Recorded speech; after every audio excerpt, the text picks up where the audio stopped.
மந்திராலயம் வாழும் மன்னவனே எங்கள் சத்குரு ஸ்ரீ ராகவேந்திரரே.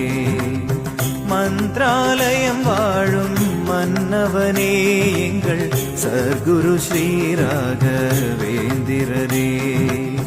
கோபிகாம்பாளின் திருமகனே, கோபிகாம்பாளின் திருமகனே எங்கள் குலவிளக்காய் திகழும் குருபரனே, குலவிளக்காய் திகழும் குருபரனே, குருபரனே.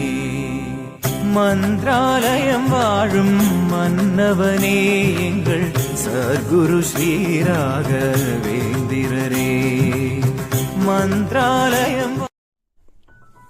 आप देख रहे हैं डीएनए लाइव। हमारे चैनल से जुड़ने के लिए चैनल को सब्सक्राइब करें और आपके विचार